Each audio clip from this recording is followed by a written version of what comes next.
Oh yeah, back to the Briones Pickleball Podcast. What is going on, Mr. Caden? What's up, squad? Welcome back to the Briones Pickleball Podcast. Today we got a Christmas edition or Hanukkah, whatever you celebrate. I celebrate both because I'm Jewish and Chinese. So, get to celebrate Hanukkah and Christmas, but we do only have a Christmas tree today, so maybe next year we'll do the menorah. Hey, maybe. Merry Christmas, Happy Holidays to all of you, and so we're gonna start it off with a little Christmas tree lighting here. Oh shoot! All right, Caden. All right. Before that, we want to thank all of you. As 2023 comes to an end, as you know, we've had a whole year of instruction, 2-day intensives, Instagram shorts, I don't know, everything. And you followed us, the both of us, as Caden has been on the tour, playing tournaments, it's entertaining the masses. We just want to thank all of you for listening, chiming in. We're going to be answering some questions, strategy questions, technical questions towards the end of this podcast today. But Merry Christmas. Hopefully you all have a great time with your family and friends. Absolutely. Yeah. Jordan said it perfectly. This is our last podcast of the 2023 season. Mm-hmm. So we cannot be more thankful for you guys for tuning in and week out. And without further ado, let me think of a quick Christmas song to start singing as we do our first annual Briones Pickleball Podcast. I didn't know tree lighting. I didn't know that we were doing a song. You got any songs in mind? God, you got it. You got it. Let's go. Off the top of my brain, shoot. Have a holly jolly Christmas. It's the best time of the year. What? Let's go. Yeah. Anyways, Thank you, everybody. Yeah. Oh, really exciting stuff for us. there we go. There's applause. All right. So if you're just listening on by audio, we just have a little Christmas tree here. We just had our lighting. So welcome, everybody. Welcome. That's right. First ever annual. There you go. Briones Pickleball Podcast tree lighting ceremony. There you go. Before we get on to all the good stuff, we just want to shout out all of our sponsors. Selkirk. Well, that's a short list, but yeah, for right now, hey, thank you, Selkirk. For right now, we're actually talking to some others, but if you like to sponsor this podcast or you know someone who would like to, go ahead and shoot us an email or something. Perhaps maybe a boba sponsor? Yeah, or maybe not a drink. What is it called? Hydration sponsor. Yeah. But today we have some Christmas bobas. We do. Leave a comment below if you know what boba is or have had it. If you don't, then you're probably live in a very, very interesting area where there's no boba that exists, Yeah, honestly, living in San Francisco my whole life and then moving to Arizona, I was like, oh man, there's not going to be any good boba, but I've been proven wrong. All right. I've been proven wrong. And I don't know what you brought me today. Oh, taro milk tea. Taro milk tea. Let's go. But dang, let me tell you. All right. So Selkirk, thank you again for this whole year, providing us paddles that we use, attire and everything. You're awesome. And we did the Christmas tree lighting. Caden, you are dressed a particular way today. Hi, everybody. Hi. Yeah. What is all right, Caden. So where are you going to after, Caden? Where are we going, dude? I have myself a very nice date. No, I'm just kidding. No. I lied. Okay, no. First and foremost, okay, Jordan was hating on my outfit here. He says I look like a Korean pop star. To be fair, I do have very thick Asian straight hair, so it's not going to be all curly and wavy like some.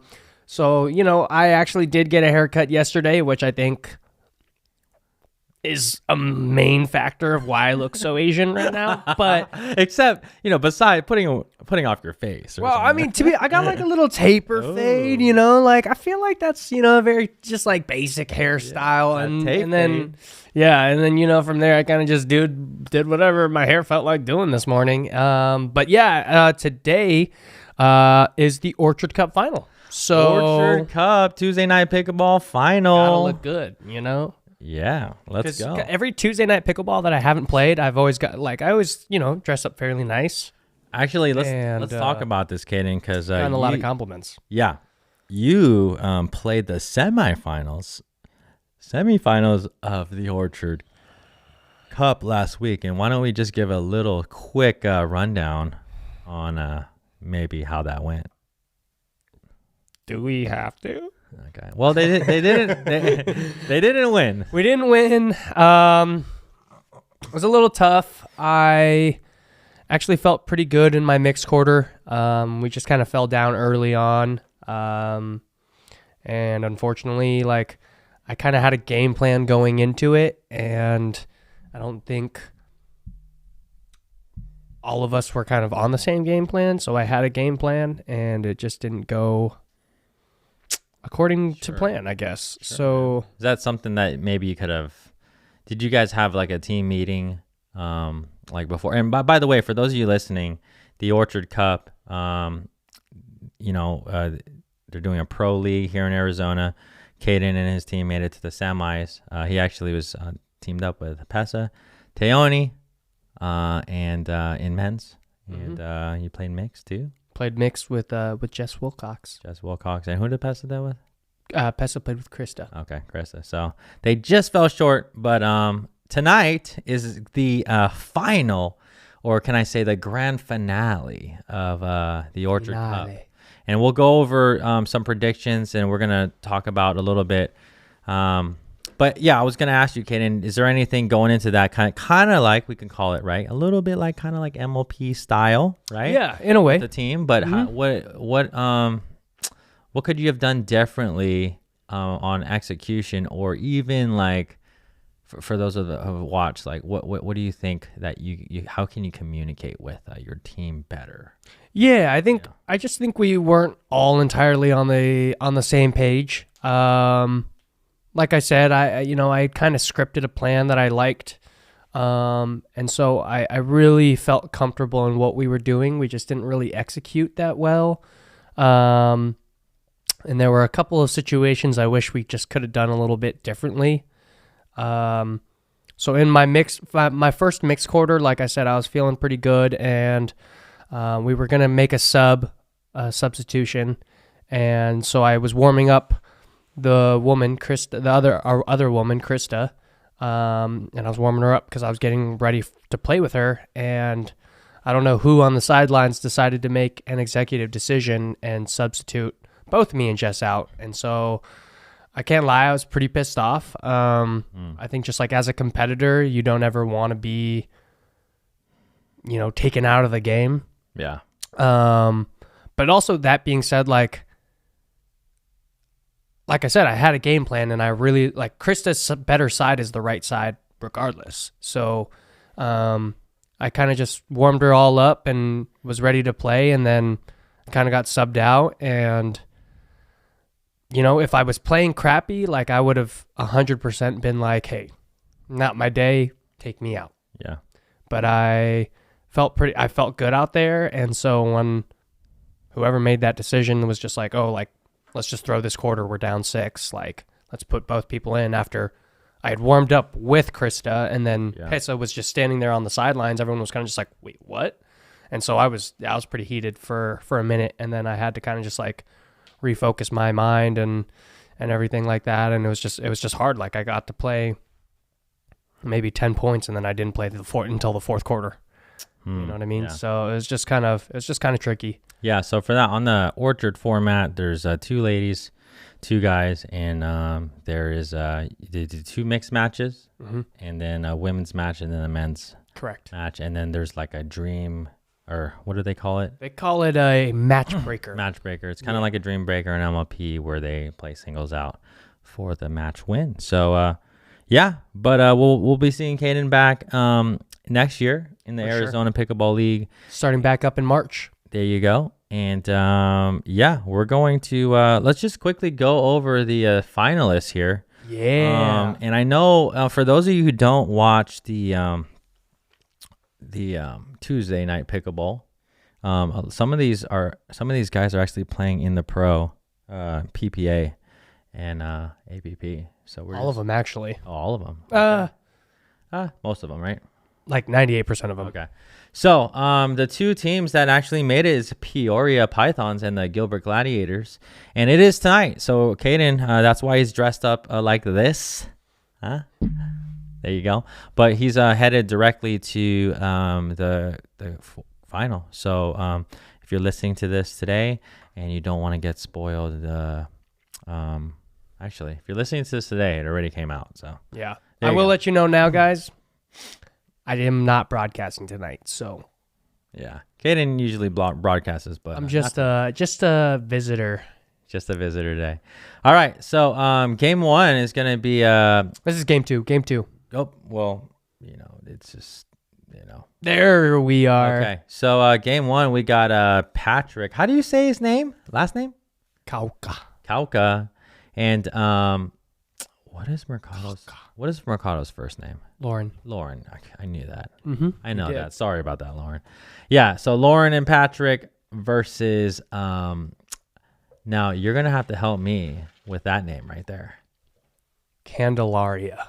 Yeah, Candelaria, and also Augie. We just had Augie on the podcast. He's in the final of this Arizona Pickleball League. Obviously, he's a good friend of ours. A lefty. Personally, MVP of the season. Oh, wow. So MVP of season 2.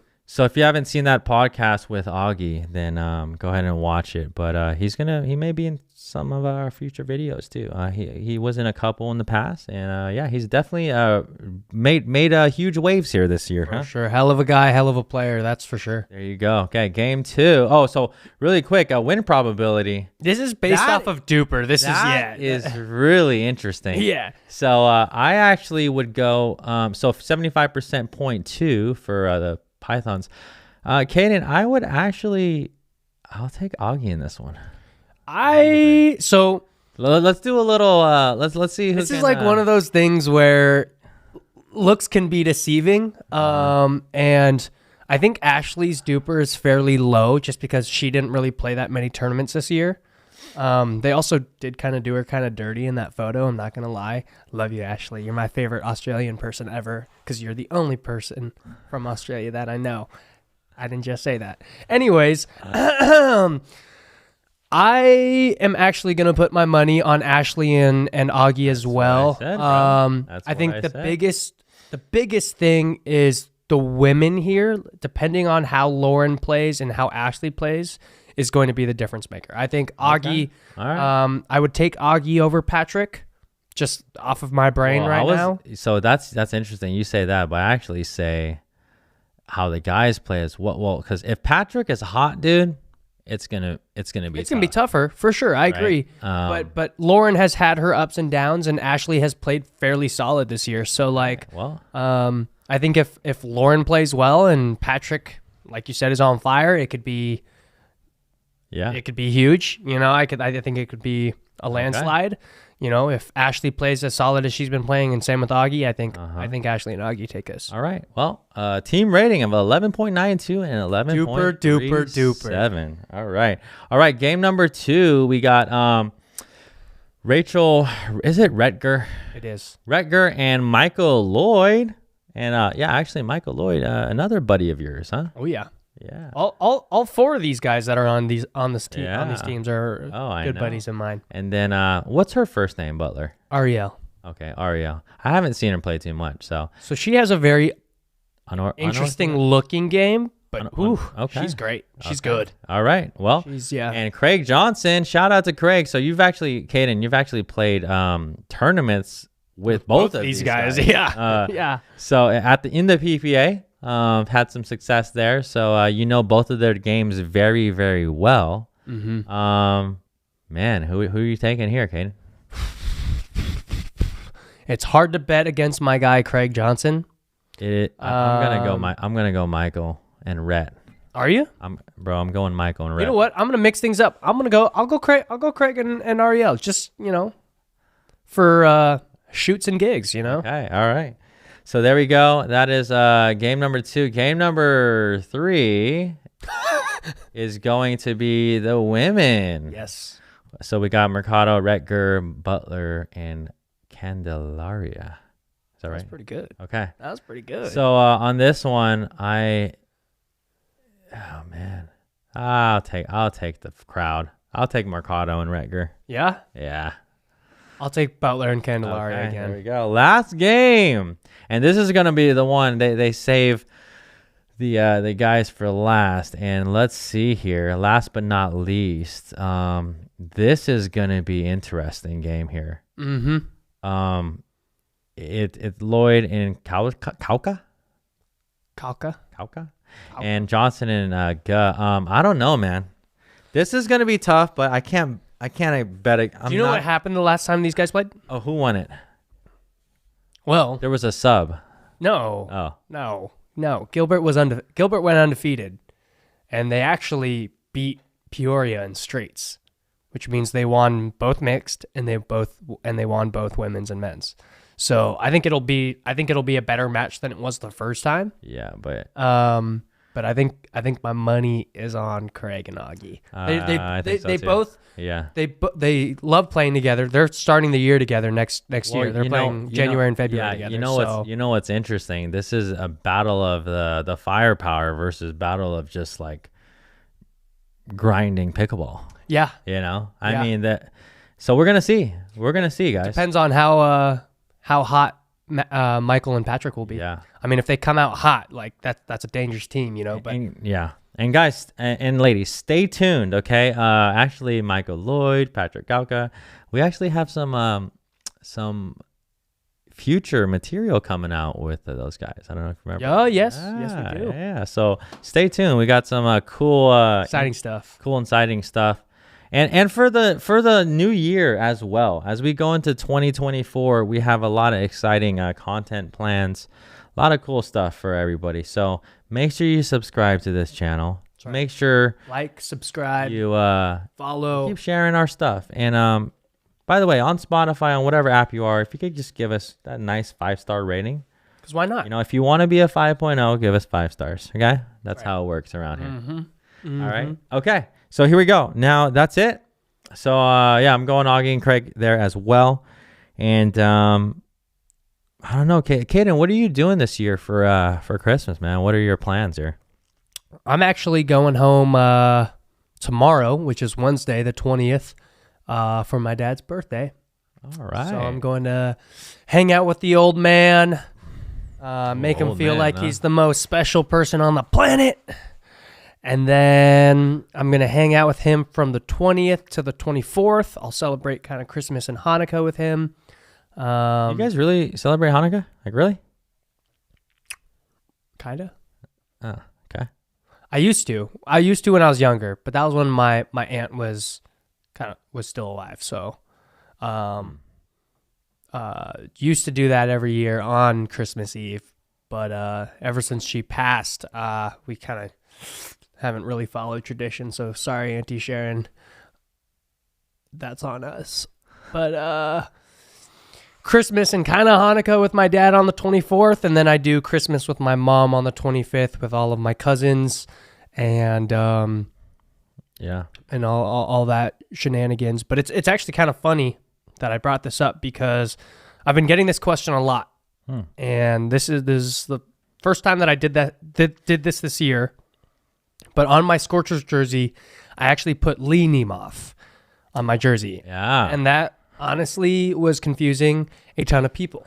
So for those of you that don't know, I'll just explain this really quickly. Lee is my middle name. Nemeth is my last name. All right. Now, my mom's maiden name is Lee. And when she married my dad, this is pre-divorce. But I can't believe I just joked around about my parents' divorce. But anyways, my mom didn't take my dad's last name, so she always kept the last name of Lee. Whenever she would help out with my with my school and whatnot, they'd always have to be like, "Oh, Joe-san, Nemoff, mama," which is just like, "Oh, good morning, Miss Nemoff," and my mom would always be like, "It's not Nemoff, but okay." Oh, I got it. But anyways, I put Lee on my jersey this year to kind of honor my mom, just because I love my mom, But what's really cool about the Lee name is she has sisters. She has 2 sisters and a brother, and they all had kids. But her and her sisters all had to give their kids their husbands' last names. So they decided, hey, what if we all gave our kids the middle name of Lee? So all of my cousins and myself included have the middle name of Lee. So it's not really even just honoring my mom, but it's honoring my papa, which is my grandma, my gong, which is my grandpa, who I never really got to meet. But anyways, and then all of my cousins as well. Wow. So it's a Lee family. It's a Lee family. You know whose other last name is Lee? Bruce. Yeah, he's my cousin. Oh, man. Okay. Yeah, he's my first cousin. Yeah. He's my second. No, I'm serious. Oh, dude. Can you imagine prime Bruce Lee on the pickleball court? Bro, just think about it, bro. Just think about it, okay? My middle name is Lee, and I was born 2001. I'm year of the dragon, all right? And if you're trying to tell me I'm wrong, I'm not, because I'm January 5th, okay? I promise you, I'm Asian. I know this stuff. But I'm year of the dragon. Actually, year of the golden dragon. I apologize. And I'm a Lee. Tell me Bruce Lee's not my cousin right now. Tell me I'm wrong. Bruce Lee's not your cousin. Oh. Okay. All right, here we go. We're going to hop right into your questions, everybody. Yeah, we're super excited for the new year, 2024. Thank you for that background. 2023 flew by. Yeah, it did. Honestly, it flew by. It flew by like a bird. And Kaden, thanks for asking me what I'm doing. I'm just staying here. I didn't get to it. Hold on. Hey, Jordan, what are you doing for Christmas? Oh, thanks, man. Yeah, no problem. So what I'm doing is actually I'm staying in town, staying in the AZ temp, and my parents are coming here soon. My mom's already here, but my dad's coming soon. We're gonna have a nice little nothing like getting into the Christmas spirit by looking at the Arizona desert. Dude, there's no snow out here. Dude, AZ. Oh, like you're gonna see snow in like Bay Area. No, but I'll see rain. Okay. So it was a nice warm 73 today, dude. Yeah, well, it's beautiful out here. It's beautiful. So we're spending it here with the family, presents, things like that. And yeah, that's me. But looking forward to 2024, looking into 2024. Leave us a comment below if any of our videos or content or anything have impacted you in any way. We would love to hear from you. And if you watch and maybe you never comment on our videos or you never like our videos. Yeah, what the hell? Just hey, for the first time ever, leave a comment below. Say something nice. Yeah. If any of our videos have helped you out, we're here for you. I personally would love to know, and you guys can tell me in the comments, but I would love to know what you're asking Santa for Christmas this year. Oh, leave a comment below on that. Yeah. I personally am asking Santa to make me better about cussing because supposedly that pisses some people off. So if that pisses you off, don't worry, everybody. I'm going to be a changed man next year. I'm going to be turning a new leaf. So check this out. We got changes coming in 2024. Caden's growing up. Well, yeah. You know? I turned 23 next year, bro. What the heck? That's crazy. Bro, 23 is very young. No, bro. I swear. I'm like, no, I can't. I don't qualify as like a kid anymore. Yeah, that's true. That's true. I mean, most people I do. I get used to it, dude. Still, you know. I get used to it. Yeah. All right. Don't worry, I'm still 22. I'm good. Yeah, no worries. Again, leave a comment below if our content has helped you out at all.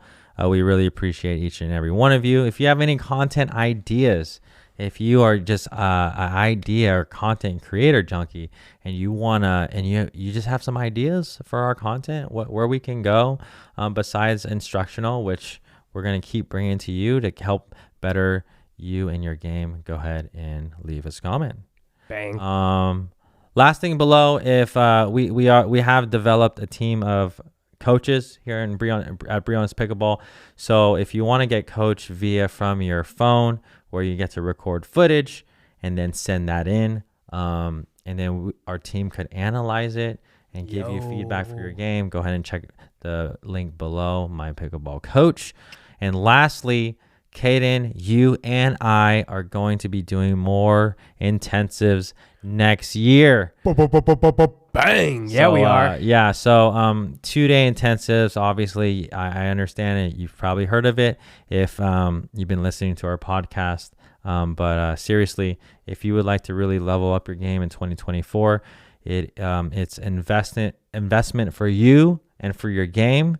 But if you really want to get on a path and have a top coach, me or Caden, to really analyze your game, break it down piece by piece, it is a very good option. Because you just don't know what you're gonna get nowadays.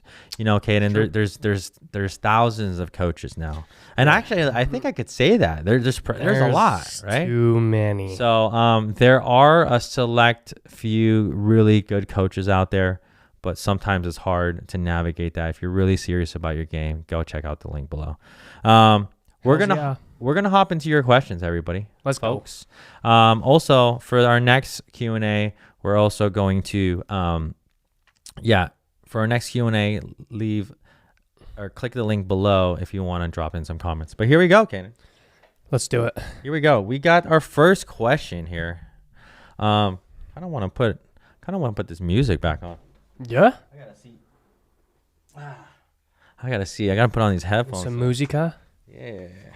All right, he's putting the headphones. Do you want? Okay, well, you know what? We're back to the headphones. Yeah, you know it's you know it's a you know what? I should have got some Christmas music in here. I know. Okay. But you know what? It's okay. All right. First question. You know, not too loud, but first question comes, the names aren't on here, Caden. Okay. But the first one says, with the game evolving and more firefights and speed ups from the yellow zone and sometimes even red zones, what are some of the tells to look for? I find it very difficult to anticipate speed ups, especially those coming to my dominant shoulder. Caden Imhoff. That's a really good question. That is a really good question. And my simple answer is, first things first, always have to have the mindset of anticipation for speed up, which means when you're playing, whether you are trying to hit the ball hard or trying to hit the ball soft, the ball that you are going to be receiving back should always be pace, which basically means just tell yourself in advance that every ball is coming fast until it doesn't. All right. So I like that. Obviously, expecting the expected, actually, right? In higher levels, everyone's speeding up the ball from lower and lower contact points. The other tells, to specifically answer that question, the tells, one of them is going to be that paddle tip. Yep. Paddle head, like the tip of it down. You're going to see that. Another tell is maybe somebody leaning in, right? You can see their body posture and their arm. Their arm is actually extended like this. That's a tell. If it's an off the bounce speed up, obviously some tells are a little bit more of a backswing, right? And if they're really good players, obviously they're going to disguise it a little bit better, but a bigger backswing, dropping that paddle head, those are some of the tells. And just knowing your opponents. I think knowing your opponents in general, if you've seen them speed up the bounce once or twice, and they're going to do it again. Yeah.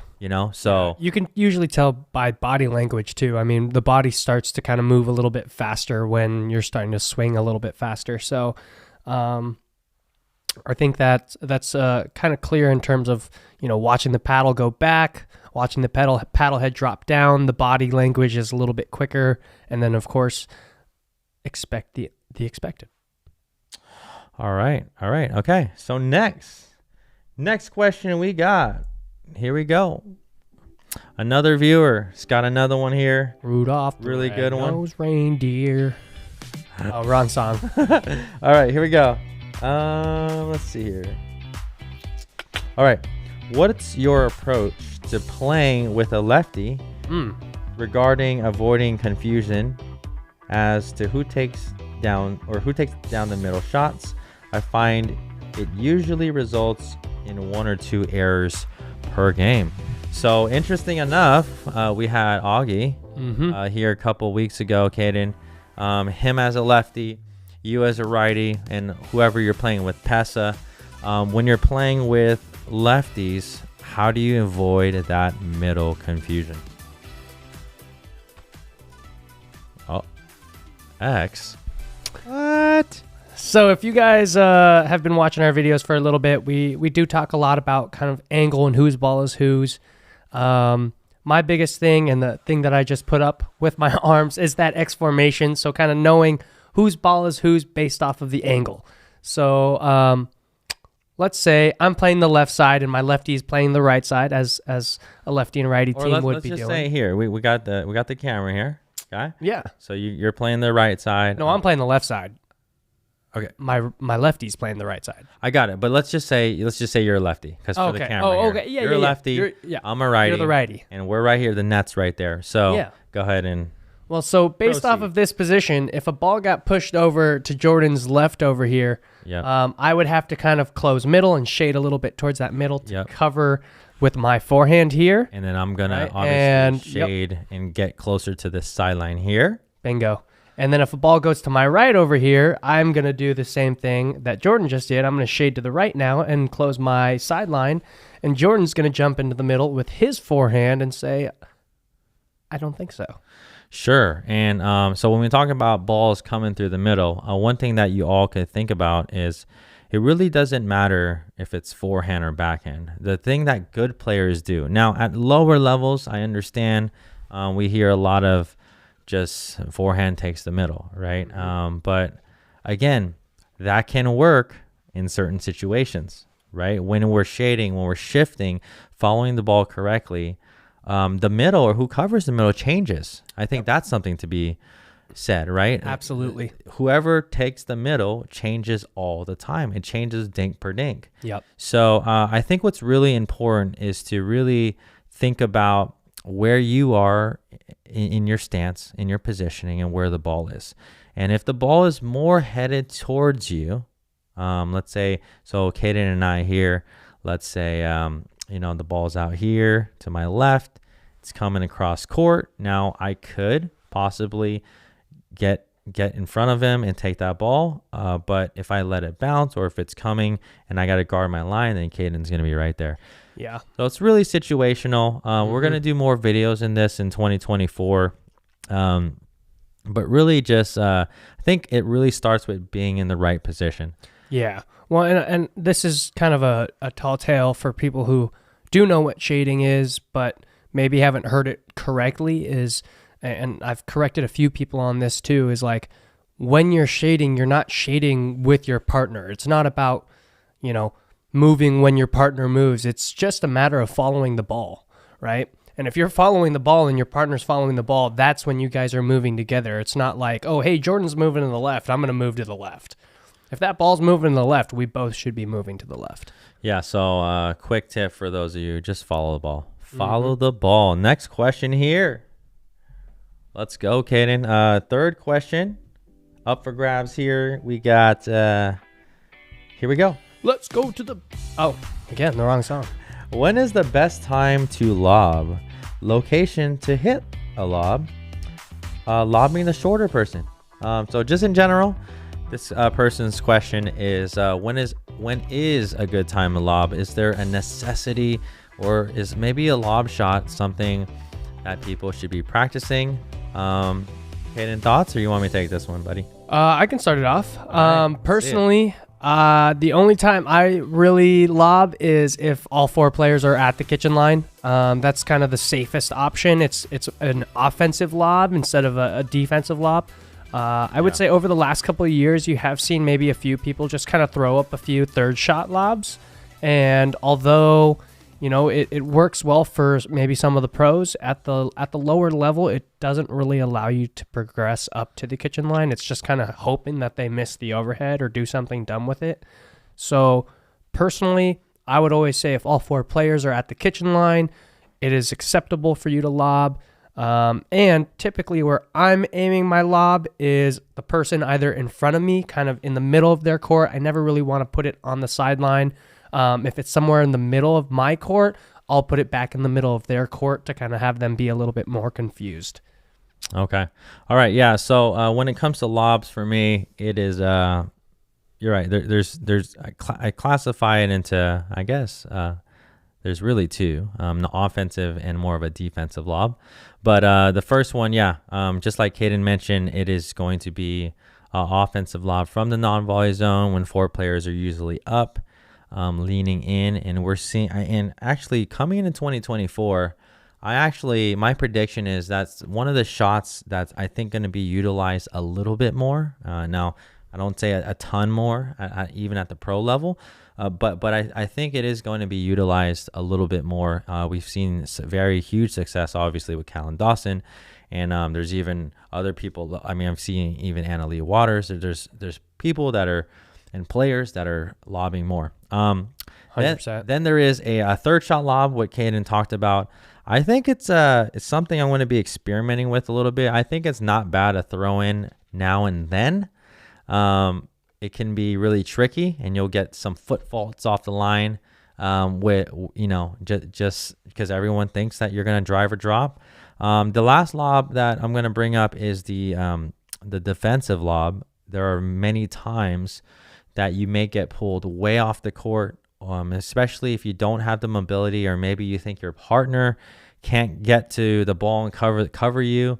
As a defensive tactic, kind of the last option, but there are very strategic times to use a defensive lob just to get yourself another ball, just to live another point. See another ball. Yeah. So there's that. And anything you want to say about anything of that? No, Caden? I personally don't love defensive lobs. That's just me. But I do agree with Jordan where, if you are in a bad position on the court, it doesn't hurt to kind of throw up a defensive lob just to kind of get yourself back on the court and in position. But I'm not a big defensive lobber guy.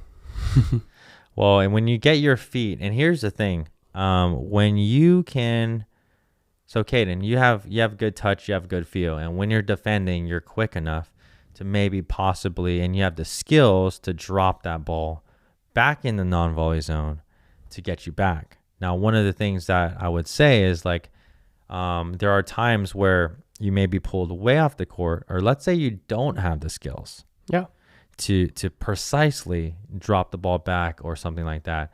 Giving yourself some time, hey, I have nothing wrong with that, Fair enough. If you don't have the skills to get that first ball, though, I don't know how well it will go if you put a defensive lob up there.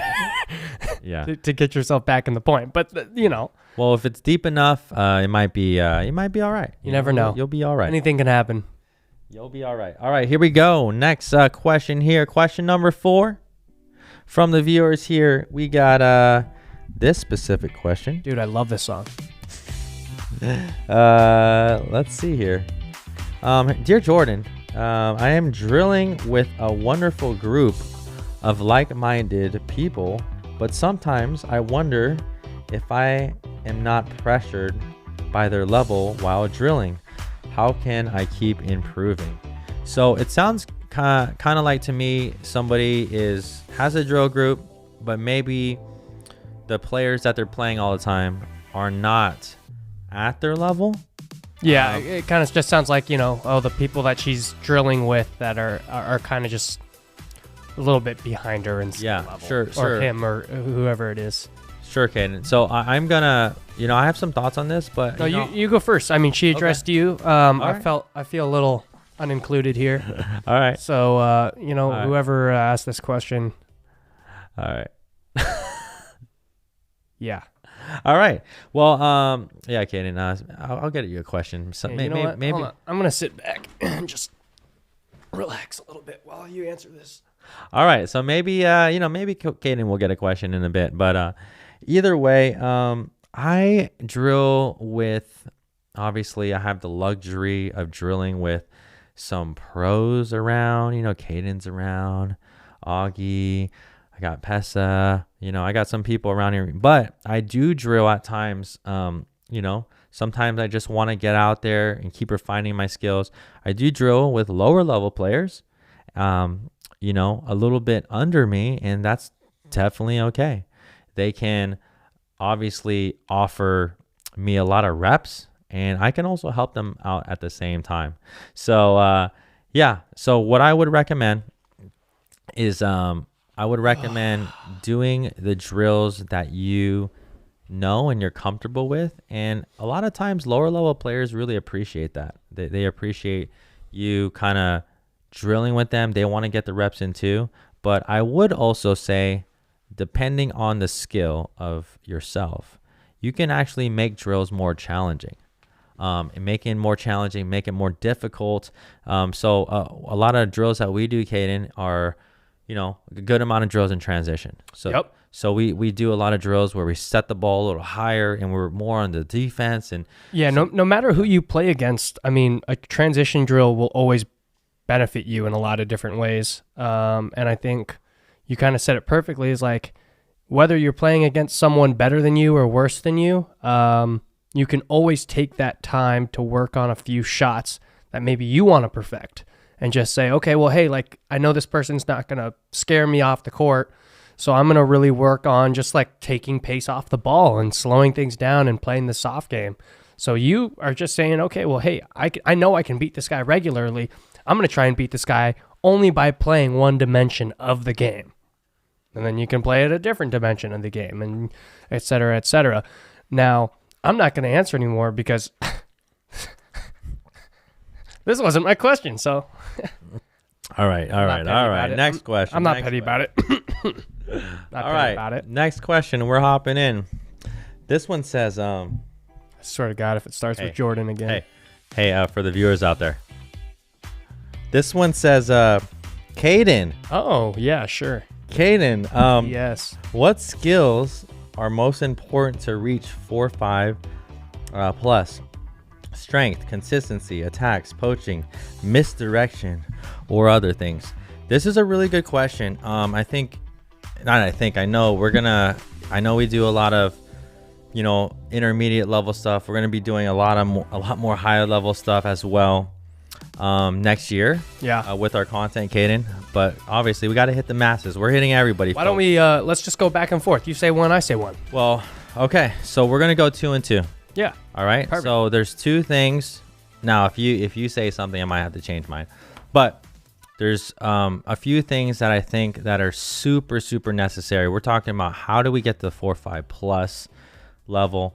One of the things, we're going to talk categories here, is attacking. Yeah. Okay. Attacking and offense. Mm-hmm. If you are a player that is even 3-5, 3-7-5, 4-0, and you want to improve as a player, there's a lot of things, and we're going to talk about it in a bit, that you need to improve. But one of them is going to be your offense. So when we talk about attacking, I classify. That just shut off. Okay, I classify off the bounce speed ups, attacks from the non-volley zone, like swinging volleys, and then working on some fourth shot attacks. And then the biggest key thing, and I think we talked about this in another podcast, Caden, but is going to be learning how to attack more with your backhand. Cool. As well. Yeah. Caden, go ahead. Anything from you, buddy? So 4-5 plus skill categories. 4-5 plus skill categories. I'm going to start it off with point construction. Ooh. Just kind of... What are you, Bob the Builder or something? Call me Popeye the Sailor Man, bro. Need me my spinach. Hold on. Spinach. Boba? Spinach. All right. So you said, point construction. Point construction, yeah. Just kind of having an idea of how to set up a point and working a point, instead of just kind of having the mindset of just getting the ball back over the net and allowing your opponents to make the mistake for you. I think the worst thing I've ever heard being taught in a lesson one time, there was a lady teaching another lady, and She was just like, yeah, all you got to do is just get the ball over the net. You know, your opponents will make the mistakes for you. And I was like, oh, my God. Teach me how to be a beginner for the rest of my life. Why don't you? You know, hey, might have been a beginner class, man. I get that, but like, you know, even a beginner class, I'm not telling you to just get the ball over the net. Like, sheesh, you know. But regardless, at that 4 or 5 plus level, you do need to be able to construct a point and put a ball with placement and purpose for a reason. And I think that's one thing that, you know, pros do really well. I think 5-0 players do well and just kind of fall out of it sometimes. But at that 4 or 5 level, you know, being able to learn how to construct a point and find patterns that you like to set yourself up is really important. Yeah. All right. So point construction. Yeah, that's huge. Obviously in our 2-day intensives, we talk a lot about that. At the higher levels, you know, everyone has strengths and weaknesses. Everyone can hit quality shots. But like you said, Caden, constructing the point and learning the little nuances of like what you're looking for, how to construct it, super important. So yeah, that's that. All right. Do you want me to say another one or no? We good? Yeah, we'll move on from there. Really good there. I like it. There are more, everybody, of categories to eclipse and get to that 4 or 5 beyond. But you're gonna have to watch our videos. All right. Damn 2024. Straight. All right, here we go. 2024. Here we go from Brian from Temecula, California. Shout out to Temecula, California. All right. Shout out to the crew there. I know a couple people from Temecula, I think. Do you really? Isn't Ryan Treffley from there? Treffley? Treffley. I thought he was. Never mind. Wasn't he from that area? Okay. Anyways. I don't think so. Here we go. With what seems like an increase in the use of a third shot drive at the pro level, why isn't a fourth shot block used more frequently in the pros? And then it says, I'm talking about a block that absorbs the full punch of the drive and drops short into the non-volley zone. Seems like the driving team would either sprint up to the non-volley zone line or have a really difficult time to get it. Brian from Temecula. Brian, I mean, valid question. That is a great. That's a genuinely good question. Valid question. It is. So we have a lot of tennis players coming in the game, Caden. Obviously, a lot of them with great drives. Mm-hmm. I'm continuing to work on my drives myself. I know. We all should. As we all should. But basically, why don't we see at the pro levels? They just do a little drop volley right into the non-volley zone. I'd be interested to hear your take on this. Yeah, well, it's important to note that a pickleball court and a tennis court is not the same size. So if they're back at the baseline hitting a drive, they have a lot less court to cover than a tennis court would be. So to absorb that ball into the kitchen is kind of just easy passage to give them rights to the kitchen line. Now, obviously, if we hit like the most perfect drop into the kitchen that barely goes over the net, you know, sure, it works every now and then, but for the most part, I mean, pros are fast enough to get there, and typically, if someone is driving, it is a harder ball to kind of just absorb and drop into the kitchen. So in terms of high percentage, dropping that ball is not super high percentage for us. It's actually easier for us to punch it back. 2, the punch does kind of make the people who drive start to kind of question things, because if I can punch their pace, punch their ball that already has pace with more pace, typically they are kind of like, oh, shoot, okay, well, maybe I should try something different. And 3, like I just brought up, easy passage. You know, you don't want to give them, an easy ball up to the kitchen line. You want to make them work towards the kitchen line, not just say, oh, hey, look, I'm there. That's right. That's right. Great answers, Kaden. Great answers. So Brian, thank you for asking this question. I think there's a place for that. I think there's a place for drop volleys at times. A couple things to think about. Obviously, at the pro levels, right? We're talking about pro, the amazing men's athletes and the women's athletes. They're very quick. They're very quick. That's what I would say. Number one, at lower levels or at older demographics, right? They separate it into different age groups in tournaments nowadays. I think the drop volley, there's a great place for that. It could work in the pros, but like Caden was saying there, it's actually a harder shot than punching it back. So it's more difficult, and so it's a high risk, high reward to me. Agreed. So you can hit it. If you hit it really close to that net, you have them running in, then you can put away the next shot. But the higher percentage shot is to block it back at the feet or actually counter it back. Yeah. So that's the answer there. And work on those drop volleys though. I think that they could be, I still use them every now and then. Yeah, they could be effective. One of the times that I would use that is so actually not on from someone's third shot drive, like they're scrambling. Mm-hmm. You get kind of in the scramble point where they're just boom, they're running. You hit overhead over here. Now they're now they're like coming more off the line. So if your opponent is 4 feet plus behind the baseline, perfect time. That may be a good time. And then they're back on their heels. So nothing wrong with a little drop volley action. Mm-hmm. Agreed. Agreed. Anything else, Gannon? Thanks everybody. Thanks for the questions. These are great questions. Thank you. We really appreciate that. We'll leave a link below if you want to ask more questions for the next pod. But we just want to say thank you to everybody again from the bottom of our hearts.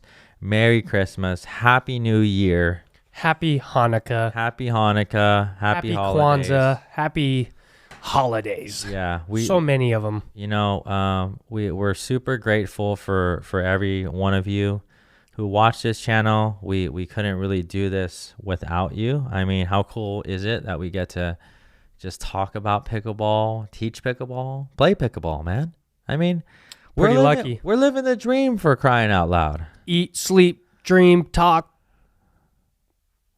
poop, pickleball. Yeah. I don't know about the last one, but thank you, everybody. We couldn't do this without you guys. Genuinely. We're